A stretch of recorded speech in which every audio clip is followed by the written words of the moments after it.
জ্ঞানী হলো এমন আলো যা উচ্চতায় পৌঁছার পথ, অজ্ঞতার আধার মুছে দেবে এই দৃঢ় শপথ।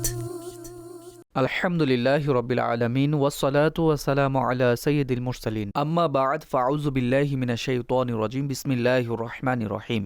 সম্মানিত দর্শকবৃন্দ, আপনারা দেখছেন অনুষ্ঠান হিদায়াতের নূর মাদানী চ্যানেলের দর্শক। রমজানুল মুবারকের মুবারক মাস চলমান।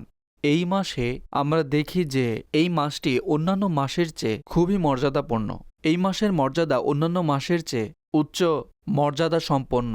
অনুরূপ আমরা দেখি যে আম্বিয়াই কেরাম আলিমুসসালাতু ওয়াসসালামের মর্যাদা, কোনো নবী আলাইহিস সালামের মর্যাদা বেশি তো কোনো নবী আলাইহিস সালামের মর্যাদা অন্যান্য নবী আলাইহিস সালামের চেয়ে কম।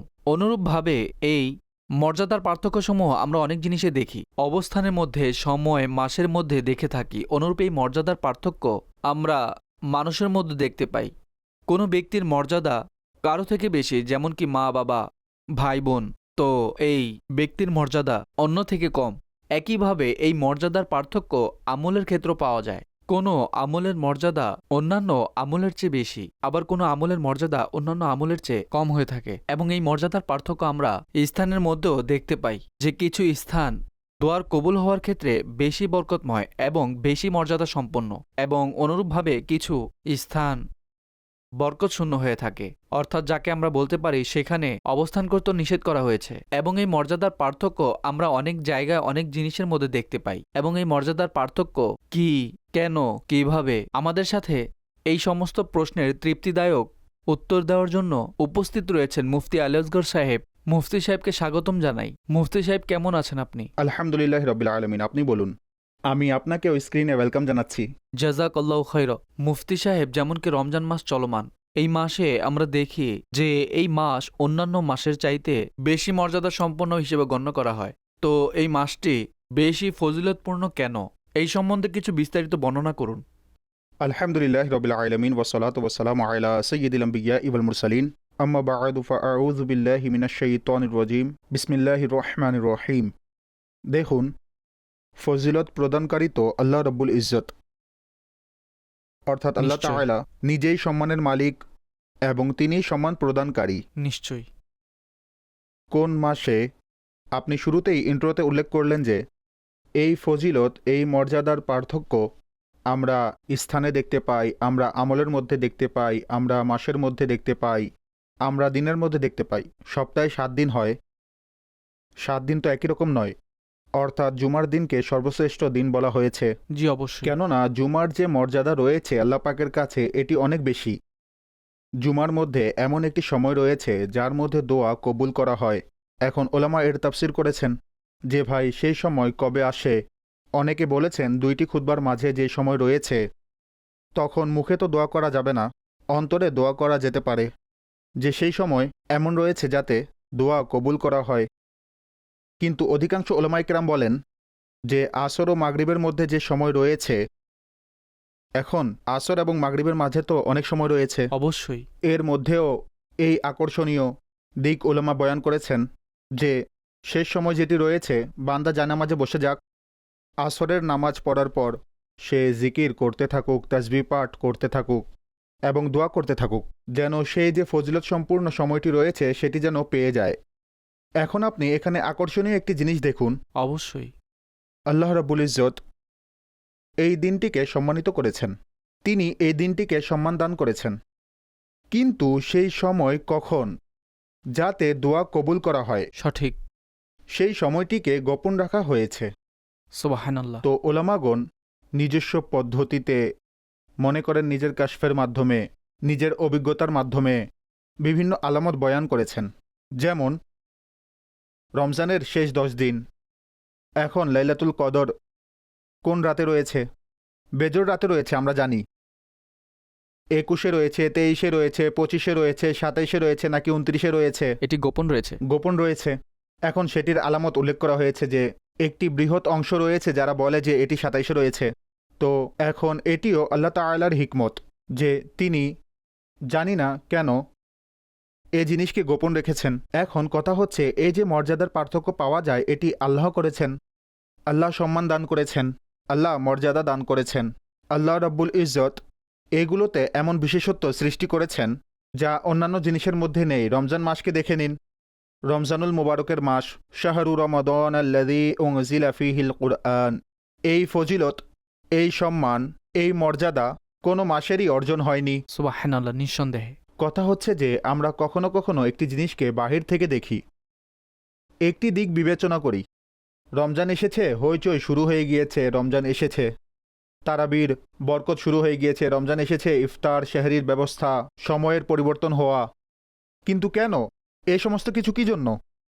আল্লাহ তাআলা এই মাসটিকে অন্যান্য মাস থেকে বেশি মর্যাদা দিয়েছেন। শয়তানকে বন্দী করে দেয়া হয়।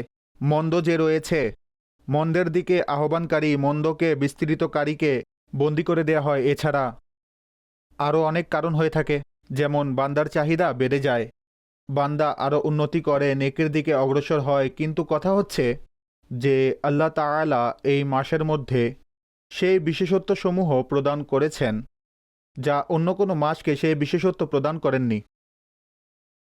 মাস তো আরও রয়েছে। নিশ্চয়ই, রমজানের সওয়াব বৃদ্ধি করা হয়েছে, অবশ্যই। অর্থাৎ নফলের সওয়াব ফরজের সমান, ফরজের সওয়াব ৭০ গুণ। মাস তো আরও রয়েছে।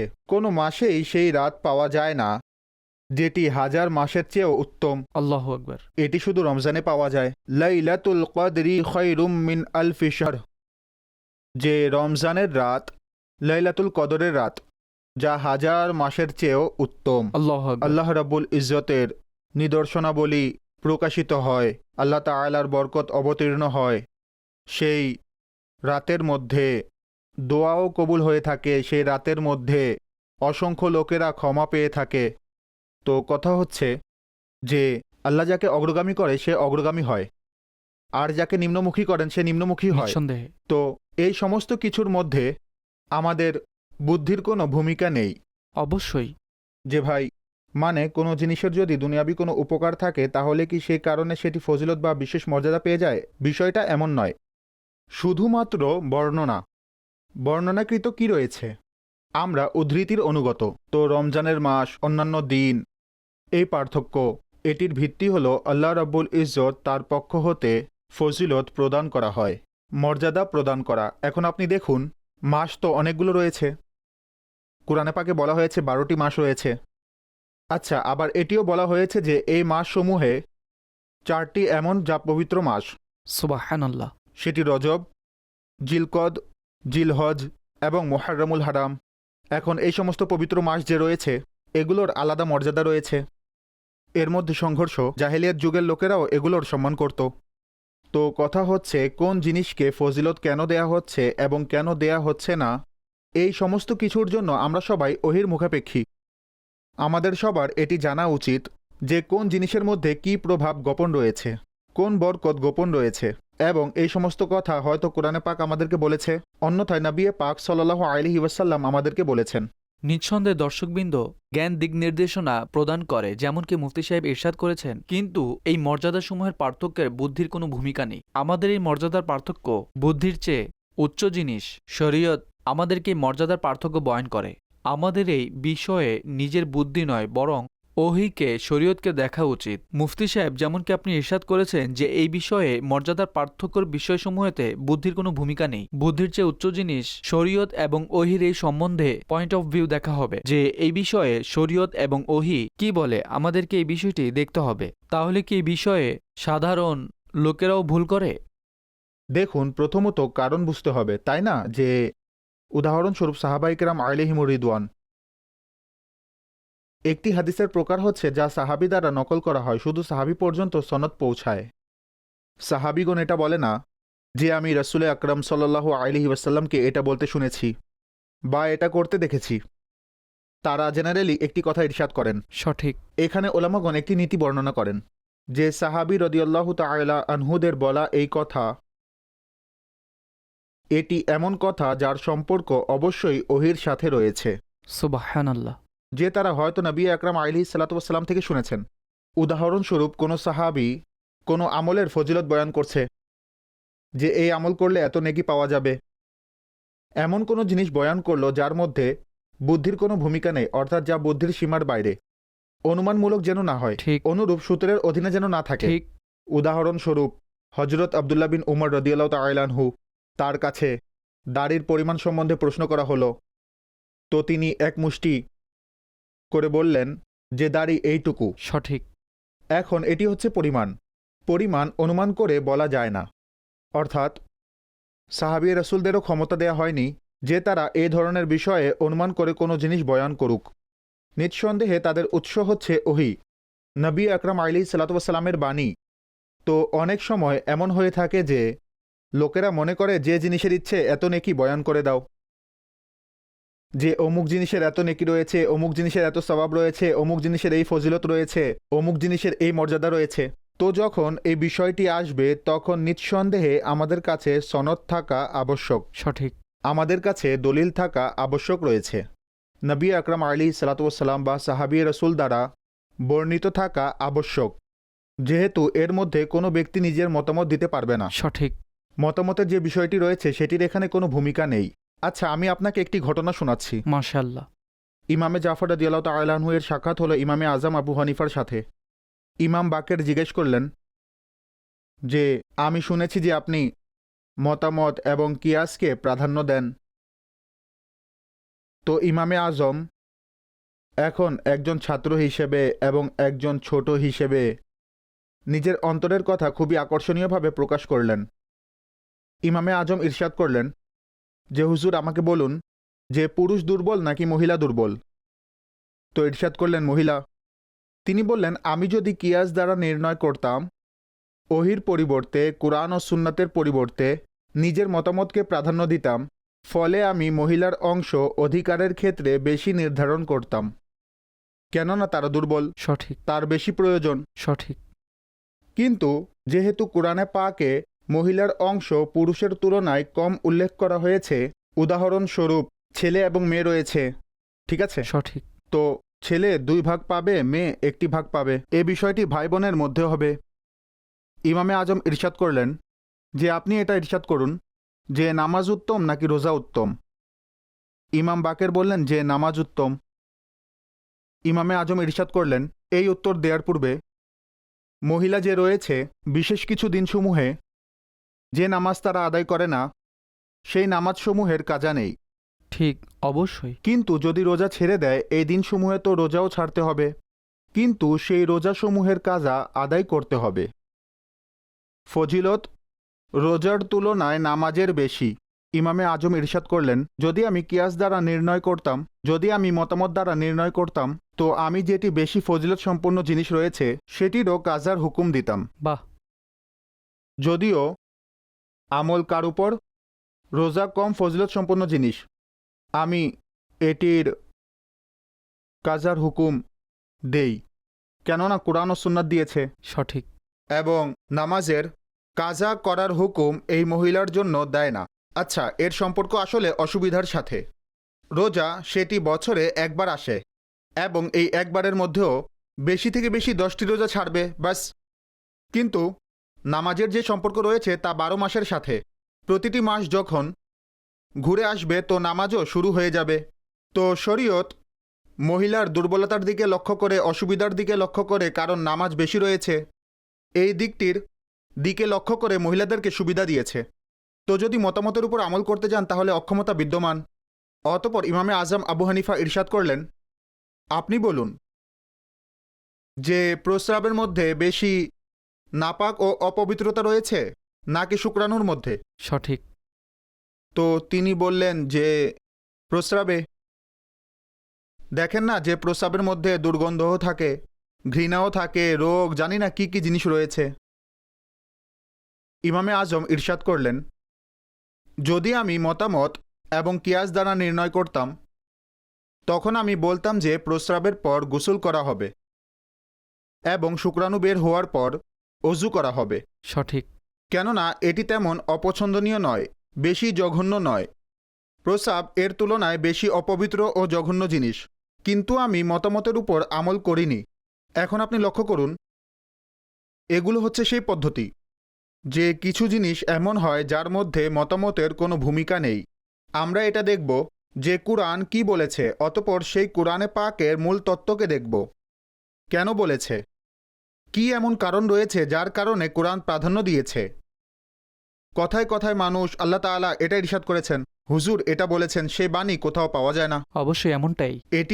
এটি উত্তম নয়। আরে ভাই, এটি উত্তম নয়। আপনি কে? আপনাকে কি এইসব জিনিসের ক্ষমতা দেওয়া হয়েছে? শরীয়তের বিষয়ে মতামত প্রদানকারীদের কোনো ভূমিকা নেই। কিয়াস তো চতুর্থ স্থানে রয়েছে। সঠিক।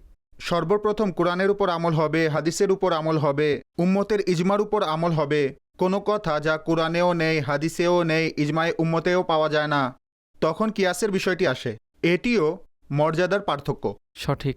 যে দলিলে কোনটি শক্তিশালী, কোনটি বেশি প্রাধান্যপ্রাপ্ত, অতপর কোনটি, এরপর কোনটি। মুফতি সাহেব, আপনার এই ব্যাখ্যার মধ্যে একটি প্রশ্ন করতে চাই। জি। যে কিয়াসের অবস্থান চতুর্থ স্থানে রয়েছে, যদি কোনো বিষয়ে আমরা কোরআনের আয়াত না পাই, যখন কোনো বিষয়ে আমরা হাদিস না পাই, যখন আমরা কোনো বিষয়ে ইজমায়ে উম্মত পাবো না, কোনো বিষয়ে উম্মতের ইজমা না পেলে আমরা কিয়াস করব, তাহলে কি এই কিয়াস করার অধিকার প্রত্যেক ব্যক্তিরই আছে?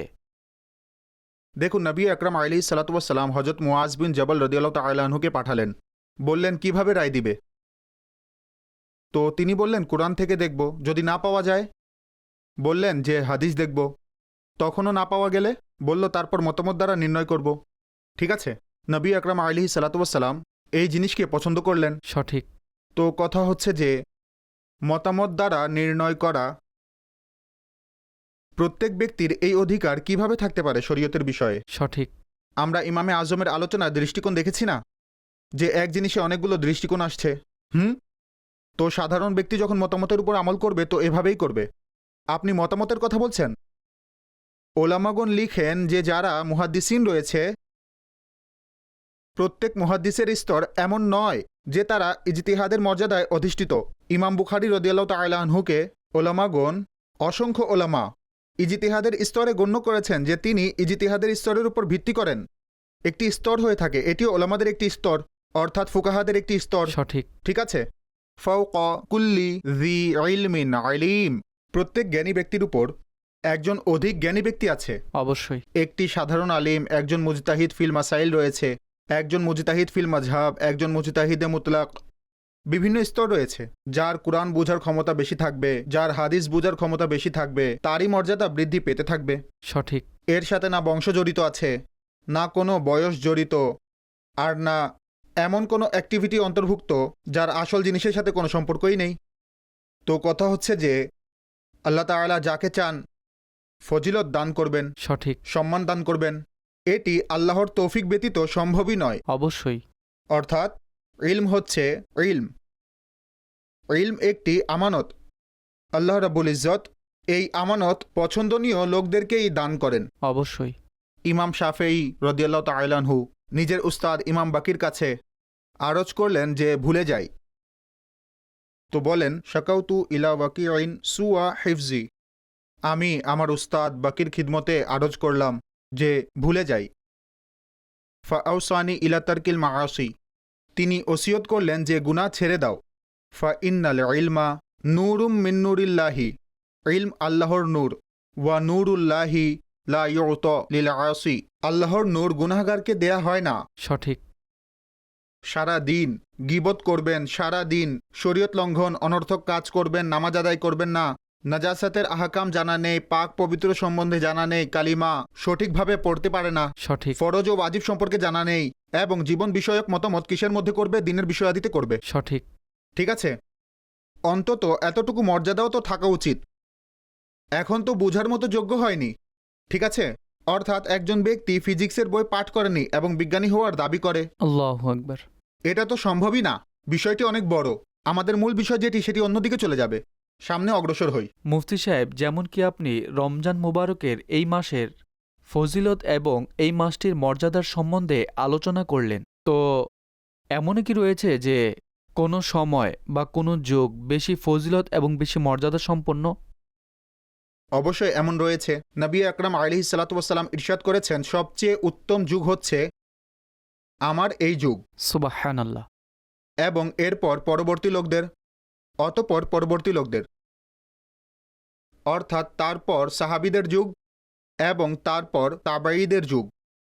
এটিকে কুরুনে সালাসা বলা হয়। অর্থাৎ 3টি যুগ সবচেয়ে উত্তম। কোন প্রেক্ষাপটে উত্তম? যে আপনি মনে করুন যে গীবতের, মিথ্যার, নামাজ ছেড়ে দেওয়ার এবং ফরজ ও ওয়াজিব ছেড়ে দেওয়ার সেই যুগে কল্পনাও করা যেত না। সঠিক। অপরাধ নামে কোনো জিনিস ছিল না সেই যুগসমূহে। তো সেই যুগসমূহ উত্তম যুগ ছিল, নেক লোকদের যুগ ছিল, তাকওয়াবানদের যুগ ছিল। সেই যুগসমূহ আল্লাহওয়ালাদের যুগ ছিল, অর্থাৎ কল্যাণী প্রাধান্যশীল ছিল, খুবই প্রাধান্যশীল ছিল। অর্থাৎ যদি কোথাও খারাপ দেখতে পাই, একটি জায়গায় দেখা গেল, 2টি জায়গায় দেখা গেল, 4টি জায়গায় দেখা যাবে, এমনটা নয় যে খারাপ অনেক বেশি। কল্যাণ প্রাধান্যশীল ছিল। তো এক হলো সম্পর্ক, সম্পর্কের কারণেই ফজিলত অর্জিত হয়েছে। এটিও অনেক লম্বা টপিক।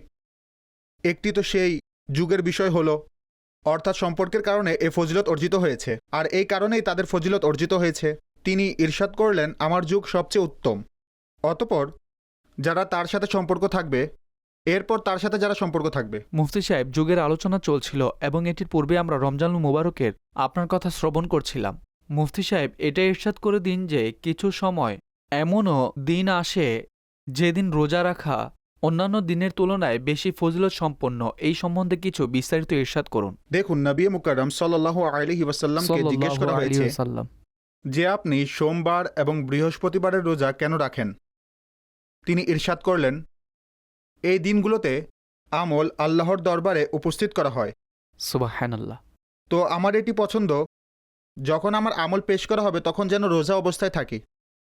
রোজা একটি ইবাদতের নাম,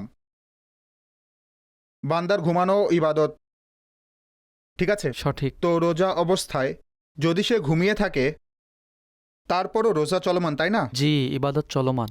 সে রোজাদার হওয়ার বিষয়টিকে তো আমরা মাইনাস করতে পারবো না। অবশ্যই।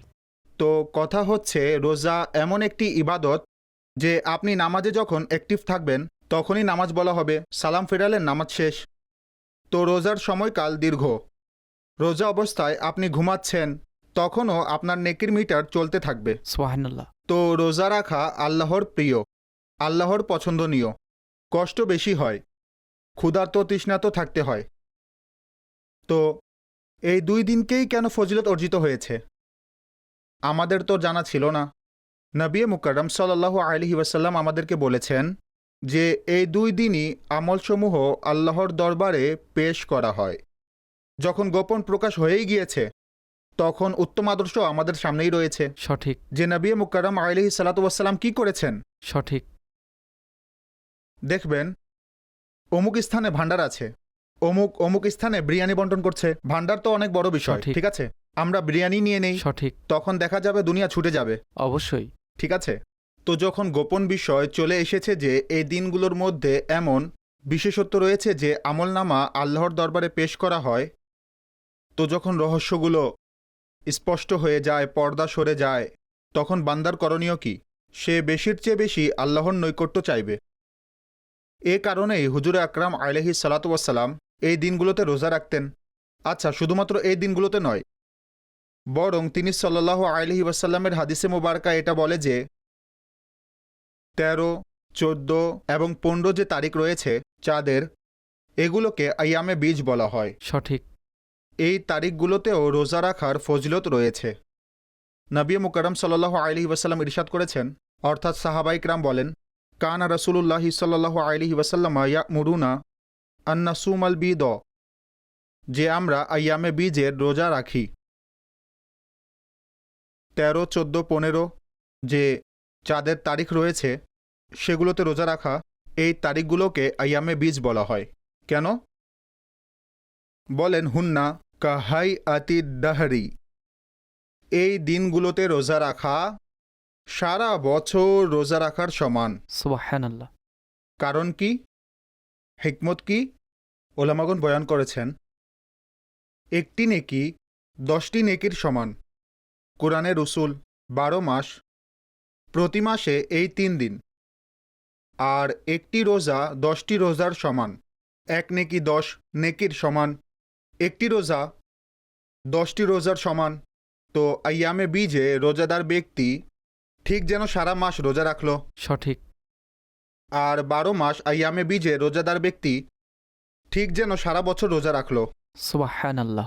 তো দিন তো আরও অনেকগুলো আছে, কিন্তু এই দিনগুলোতে আল্লাহর রহমত বিশেষভাবে বর্ষিত হয়। তো নবী আকরাম আলাইহিস সালাতু ওয়াস সালাম এর বৈশিষ্ট্য আমাদেরকে এটা বলে, তার ফরমানগুলো আমাদেরকে এটা বলে যে এই দিন নফল রোজার দিক থেকে মাসের অন্যান্য দিনগুলোর চেয়ে মর্যাদাপূর্ণ। মুফতি সাহেব, আপনি এর ব্যাখ্যায় এটা বলেছেন যে সোমবার এবং বৃহস্পতিবার রোজার অধিক ফজিলত। অনুরূপভাবে আপনি পূর্বের আলোচনায় এটাও ইরশাদ করেছেন যে জুমার দিন অনেক ফজিলতপূর্ণ। তাহলে কি জুমার দিন রোজা রাখা এটা ফজিলতের কাজ নয়? দেখুন, আমরা কার অনুসারী? আমাদের যে সংবাদ দেয়া হয়েছে, কুরআন ও হাদিস আমাদেরকে যা বলেছে আমরা সেটার মাধ্যমে সবগুলো নির্ধারণ করব, তাই না? অবশ্যই। জুমার দিন সার্বজনীন একটি মর্যাদা অর্জিত রয়েছে। যে জুমার দিন অধিক মর্যাদাশীল, ওলামা বর্ণনা করেন এই দিন নেকির সওয়াবও বাড়িয়ে দেয়া হয়। সুবহানাল্লাহ। এ বিষয়ে কোনো সন্দেহ নেই। দোয়া কবুল হওয়ার বিশেষ যেই মুহূর্ত রয়েছে সপ্তাহের অন্যান্য দিনগুলোতে নয়, জুমার দিন পাওয়া যায়। সঠিক। জুমার দিনের যে মর্যাদা রয়েছে তা সার্বজনীন, তা বিস্তৃত। বৃহস্পতিবার এবং সোমবারে রোজার যে সম্পর্ক রয়েছে এই দিনগুলোর আংশিক ফজিলত। সঠিক। যে ভাই, এই 2 দিন এমন রয়েছে যেগুলোতে আমলসমূহ আল্লাহর দরবারে পেশ করা হয়। তো এই 2 দিনের সম্পর্ক রোজা পর্যন্ত এই বিষয়টি সীমাবদ্ধ হলো। নবী মুকাররম আলাইহিস সালাতু ওয়াস সালাম যে আমল গ্রহণ করেছেন তা রোজার আকৃতিতে বলেছেন। কাজেই এভাবে এই দিনগুলোর একটি আংশিক ফজিলত অর্জিত হয়েছে। আর অনেকগুলো বিষয় এমন রয়েছে যে আংশিক ফজিলত সেগুলোকে বিশেষ করে তোলে। সঠিক। জুমার আরও ফজিলত রয়েছে, ঠিক আছে? জুমার আমল আলাদা হয়ে থাকে। ইমাম সুয়ুতী রহমতুল্লাহ তাআলা আলাইহি এর তো সম্পূর্ণ কিতাব রয়েছে জুমার বিশেষত্বের উপর। সুবহানাল্লাহ। অর্থাৎ সেই বিশেষত্বসমূহ যা অন্যান্য কোনো দিনে পাওয়া যায় না, বরং বিশেষ করে জুমার দিন পাওয়া যায়। সুবহানাল্লাহ। দেখুন, আমরা যদি শুধুমাত্র মতামতের উপর নির্ভর হতাম তাহলে আমরা বলতাম যে জুমার দিন রোজা রাখা অধিক ফজিলতপূর্ণ। কিন্তু যখন আমরা হাদিস দেখলাম, তো জুমার দিন নির্দিষ্ট করে যে রোজা রাখা হয় তা থেকে নিষেধও করা হয়েছে। সঠিক। তো যে বিষয়ের যে বিশেষত্ব, যে মর্যাদা আংশিক বা সার্বজনীন, তা আমাদেরকে ফলো করা আবশ্যক। সঠিক। মুফতি সাহেবের কথা থেকে স্পষ্ট যে আমাদেরকে এই প্রেক্ষাপটে, উক্ত মর্যাদার প্রেক্ষাপটে নিজের জ্ঞানের ঘোড়া দৌড়ানো উচিত নয়। এই বিষয়ে আমাদেরকে কোরআন ও হাদিসের রেওয়াত দেখতে হবে, আলিমদের বাণী শ্রবণ করতে হবে। মাদানী চ্যানেলের দর্শক, মাদানী চ্যানেলের প্রত্যেক অনুষ্ঠানের মূল উদ্দেশ্য এটাই থাকে যে নির্ভরযোগ্য ও প্রমাণ তথ্য আপনাদের নিকট পৌঁছে দেওয়া। এখন মুফতি সাহেবের নিকট আমি একটি প্রশ্ন করব যে নবী পাক সাল্লাল্লাহু আলাইহি সাল্লামের ফজিলত এবং তার মর্যাদার ব্যাপারে তো সবাই অবগত আছে যে হুজুর সাল্লাল্লাহু তাআলা আলাইহি সাল্লামের মর্যাদা সকল আম্বিয়া, সকল মানুষ, সকল জিনজাতি এবং সকল ফেরেশতাদের চেয়ে শ্রেষ্ঠ ঊর্ধ্বে। আপনি এটা বলে দিন যে হুজুর সাল্লাল্লাহু তাআলা আলাইহি সাল্লামের পর কার মর্যাদা আসে? দেখুন, আম্বিয়া আলাইহিমুসসালামের মধ্যেও স্তর রয়েছে। নবী মুকাররম সাল্লাল্লাহু আলাইহি ওয়াসাল্লামকে সর্বশ্রেষ্ঠ মর্যাদা অর্জিত হয়েছে। আর এটাও বলবো যে সৃষ্টির মধ্যে আম্বিয়া সকল সৃষ্টির চেয়ে শ্রেষ্ঠ। সঠিক। কোনো ফেরেশতা, কোনো মানুষ নবীদের চেয়ে বেশি মর্যাদাশীল হতে পারে না। আম্বিয়া আলাইহিমুসসালামের মধ্যেও মর্যাদার স্তর রয়েছে, বিভিন্ন দৃষ্টিকোণ থেকে রয়েছে। উদাহরণস্বরূপ, আম্বিয়া আলাইহিমুসসালামের মধ্যে কিছু এমন রয়েছেন যাদেরকে উলুল আজম বলা হয়। তারা সকল আম্বিয়া ও রাসূলদের মধ্যে উত্তম। সঠিক। নবী আকরাম আলাইহিস সালাতু ওয়াস সালাম, তারপর হজরত ইব্রাহিম আলাইহিস সালাম, এবং তারপর হজরত মুসা আলাইহিস সালাম, এবং তারপর হজরত ঈসা আলাইহিস সালাম, এবং তারপর হজরত নূহ আলাইহিস সালাম। এই যে 5 জন আম্বিয়া রয়েছেন তারা সকল আম্বিয়া ও রাসূলদের মধ্যে সর্বাধিক শ্রেষ্ঠ, আর তাদেরকেই উলুল আজম বলা হয়। মুফতি সাহেব, এই মুহূর্তে কারো মস্তিষ্কে এই প্রশ্ন জাগতে পারে যে হুজুর সাল্লাল্লাহু আলাইহি সাল্লাম যখন সকল আম্বিয়ার চেয়ে, সকল সৃষ্টির চেয়ে শ্রেষ্ঠ, তাহলে হুজুর আলাইহিস সাল্লাম অন্যান্য আম্বিয়াদের তুলনায় সবার শেষে কেন তাশরিফ এনেছেন? এই প্রসঙ্গে কিছু ইরশাদ করে দিন। দেখুন, এমনিতেও আরবিতে একটি প্রবাদ রয়েছে, আল ফাদলু লিল মুতাকাদ্দিম, যে অগ্রাধিকার যে অর্জন করে প্রথম যে হয় তার স্বভাবগত একটি মর্যাদা অর্থাৎ সম্মান অর্জিত হয়, বা পার্থিব দিক থেকে বলতে পারেন যে তার বিশেষ মনোনিবেশ অর্জিত হয়। যেমন ছেলে, সঠিক। অর্থাৎ বড় সন্তান যে রয়েছে, ছেলে হোক বা মেয়ে, তো সে ভাইদের উপর তার একটি থাকে, ঠিক আছে, মা বাবার স্নেহ ভালোবাসা তার বেশি লাভ হয়। সঠিক। কেননা সে প্রথম। আরও অনেক কারণ রয়েছে। উদাহরণস্বরূপ কোনো বাদশাহ রাজত্ব প্রতিষ্ঠা করার সময় যে সর্বপ্রথম একনিষ্ঠতা প্রকাশ করে তাকে সে নিজে নৈকট্যশীল মনে করে। আরও অনেক ডিফারেন্ট অবস্থাদি রয়েছে। আমি পার্থিব একটি বিষয়ের কথা বলছি। জি। তো এটা কে বলেছে যে নবী মুকাররম সাল্লাল্লাহু আলাইহি ওয়াসাল্লামের তাকাদ্দুমের মর্যাদা অর্জিত হয়নি? প্রশ্নের উত্তর ঠিক আছে। ইরশাদ করে দিন। এটা কে বলেছে? সঠিক। নবী আকরাম আলাইহিস সালাতু ওয়াসসালাম সেই সত্তা, আল্লাহ তাআলা সর্বপ্রথম তাকেই সৃষ্টি করেছেন। সুবহানাল্লাহ। হাদিসে জাবির, ইমাম বুখারীর উস্তাদ ইমাম আব্দুর রাজ্জাক তার নিজ গ্রন্থ মুসান্নাফে উল্লেখ করেছেন, এবং মুসান্নাফের রেফারেন্স এই হাদিসের প্রসঙ্গে বড় বড় মুহাদ্দিসগণ বর্ণনা করেছেন। সুবহানাল্লাহ। হজরত জাবির জিজ্ঞেস করলেন, আরজ করলেন, ইয়া রাসূলুল্লাহ, আল্লাহ তাআলা সর্বপ্রথম কোন বস্তুকে সৃষ্টি করেছেন? তখন হুজুর বললেন, হে জাবির, তোমার নবীর নূরকে আল্লাহ সর্বপ্রথম সৃষ্টি করেছেন। সুবহানাল্লাহ। অন্যান্য মানুষ যে সৃষ্টি করেছেন তাদের মাটি দিয়ে পুতুল তৈরি করেছেন। নবী আকরাম আলাইহিস সালাতু ওয়াসসালামের যে খামির রয়েছে তা হচ্ছে নূর, এবং সেই নূরকে আল্লাহ সর্বপ্রথম সৃষ্টি করেছেন। সেই নূর সংরক্ষণ করা হয়েছিল, আমানত স্বরূপ রাখা হয়েছিল হজরত আদম আলাইহিস সালামের কপালে, এবং এক নবীর কপাল থেকে পরবর্তী নবীর কপালে স্থানান্তর হতে থাকে। আর এমনকি সেই আমানত কুরাইশদের নিকট আসলো হজরত আব্দুল মুত্তালিব, এবং সেখান থেকে, অর্থাৎ কুরাইশের পর বনি হাসিম, আর বনি হাসিমের পর হজরত আব্দুল মুত্তালিব আর হজরত আবদুল্লাহ রাদিয়াল্লাহু তাআলা আনহুম, আর সেই আমানত হজরত আমিনা রাদিয়াল্লাহু তাআলা আনহা এর পবিত্র উদরে স্থানান্তরিত হয়। সুবহানাল্লাহ।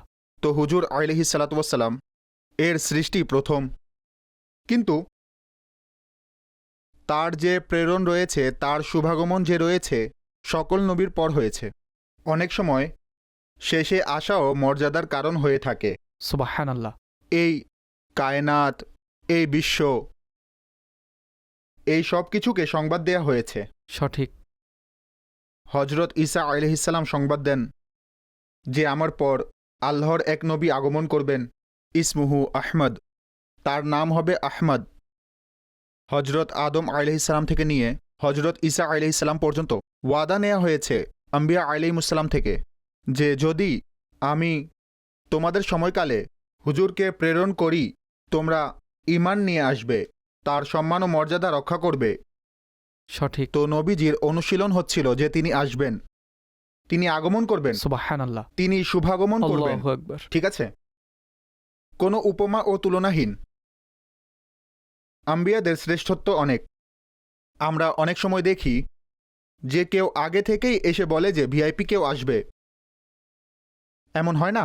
অবশ্যই। তো আম্বিয়া আলাইহিমুসসালামদের এভাবে সংবাদ দেয়া, এটিও নবী মুকাররম আলাইহিস সালাতু ওয়াসসালামের সম্মানের একটি ধরন, সুবহানাল্লাহ। এবং আল্লাহ এই সংবাদ দেওয়ার জন্য তাদেরকে নির্দেশ দিয়েছেন, তাদের হুকুম দিয়েছেন, তারা যেন এমনটি করতে থাকেন। এর মধ্যেও একটি শ্রেষ্ঠত্ব ও কামালিয়ত রয়েছে। যেমন কিয়ামতের দিন মৌলানা হাসান রাজা খান সাহেব এই সম্পর্কে কি বলেন? ফকত ইতনা সবাব হে ইন ইকাদে বজ মে মহশর কা, সুবহানাল্লাহ। সমস্ত মখলুককে একত্রিত করা হবে। ফকত ইতনা সবাব হে ইন ইকাদে বজ মে মহশর কা কে উনকি শান মাহবুবি দেখাই জানে वाली है। সুবহানাল্লাহ। তো নবীজির শেষে আসার একটি কারণ এটাও যে যেন সবাই সংবাদ দিতে থাকেন, সবাই সম্মান প্রদর্শন করতে থাকেন যে তিনি আসবেন, আকাঙ্ক্ষায় থাকেন, প্রত্যাশায় থাকেন। সঠিক। আম্বিয়া পর্যন্ত তার উম্মতের মধ্যে অন্তর্ভুক্ত হওয়ার সৌভাগ্য আল্লাহর নিকট চাইতে থাকেন। আল্লাহু আকবার। এর মধ্যেও শ্রেষ্ঠত্বের দিক রয়েছে।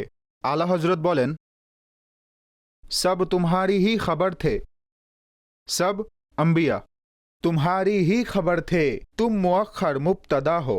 সুবহানাল্লাহ। অর্থাৎ পরিবেশের পরিপ্রেক্ষিতে, স্থানের পরিপ্রেক্ষিতে মুবতাদা আগে আসে, খবর পরে আসে। সঠিক। জাইদুন কাইমুন, জায়েদ মুবতাদা, কাইমুন খবর। খবর সংঘটিত হয় মুবতাদার জন্য। কথার মধ্যে মুবতাদা হলো মূল উদ্দেশ্য, সেটার বৈশিষ্ট্য বর্ণনা করা হয়। তো হুজুর তিনি তো মুবতাদাই, কিন্তু মুবতাদা মুআখ্খারও হয়ে থাকে। আর তার মুআক্খার হওয়ার মধ্যেও বালাগাতের সৌন্দর্য বিদ্যমান থাকে, সুবহানাল্লাহ। বালাগাতের প্রভাব থাকে।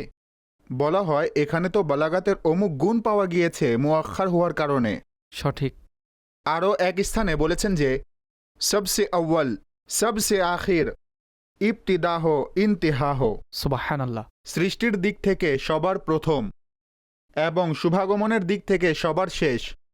সবসে আউ্বাল, সবসে আখির, ইবতিদা হো ইন্তিহা হো, থে ওয়াসিলে সব নবী তুম, আসলে মকসুদে খুদা হো। সুবহানাল্লাহ। যদি কেউ এটা মনে করে যে কেউ একজন শুরু ও শেষ কিভাবে হতে পারে, তো আলা হজরত বুঝিয়ে দিয়েছেন যে গুমানে ইমকা কে ঝুটে নুক্তো তুম আউ্বাল আখির কে ফের মে হো। এটা কিভাবে সম্ভব? একজন ব্যক্তি শুরুও হবে শেষও হবে। गुमान इम्कान के झूठे नुक्तों तुम अव्वल आखिर के फेर में हो, मुहीत की चाल से तो पूछो किधर से आए किधर गए थे। বৃত্ত যে বিন্দু থেকে শুরু হয়, বৃত্ত কখন গঠিত হয়? যখন সেই বিন্দুতে এসে শেষ হয়।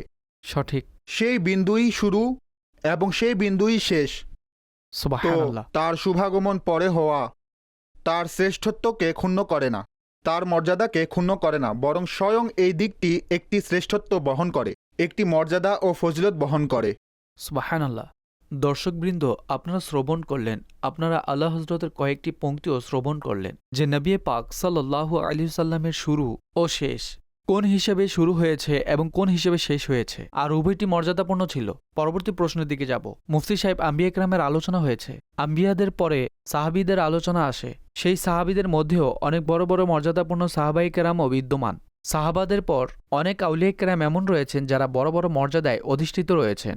আউলিয়া কেরামের সম্মান এবং মর্যাদার বিষয়টি তো আমরা এই অনুষ্ঠানে পরিপূর্ণভাবে ডিসকাস তো করতে পারবো না। মুফতি সাহেব সাহাবাই কেরাম আলাইহির রিদওয়ানদের ব্যাপারে ইরশাদ করুন যে সাহাবাই কেরামদের মধ্যেও অনেক সাহাবা অন্যদের চেয়ে অধিক মর্যাদাপূর্ণ। প্রশ্ন হল, সাহাবাই কেরামের মধ্যে কোন সাহাবী সবার চেয়ে বেশি মর্যাদাপূর্ণ? তাদের মর্যাদার স্তরসমূহ কি কি, এ ব্যাপারে কিছু বলুন। দেখুন, যারা খুলাফায়ে রাশেদিন রয়েছেন তারা সকল সাহাবাদের মধ্যে সর্বাধিক মর্যাদাপূর্ণ। সঠিক। এবং খুলাফায়ে রাশিদিনের মধ্যেও হজরত সিদ্দিকে আকবর রদিয়াল্লাহু তাআলা আনহু এর এই বিশেষত্ব অর্জিত হয়েছে যে আম্বিয়াদের পর সৃষ্টির মধ্যে সর্বাধিক মর্যাদাশীল সত্তা রয়েছেন, সবার সুবহানাল্লাহ। চাইতে বেশি সম্মানিত। সঠিক। সাহাবিদের মধ্যে হজরত সিদ্দিকে আকবর রদিয়াল্লাহু তাআলা আনহুর পর যার শ্রেষ্ঠ সবার উপরে, তিনি হজরত সৈয়দুনা উমর ফারুক রদিয়াল্লাহু তাআলা আনহু, অতপর উসমানে গনি রদিয়াল্লাহু তাআলা আনহু, অতপর হজরত আলিউল মুর্তজা কাররামাল্লাহু ওয়াজহাহুল করিম। তারা হলেন খুলাফায়ে রাশেদিন।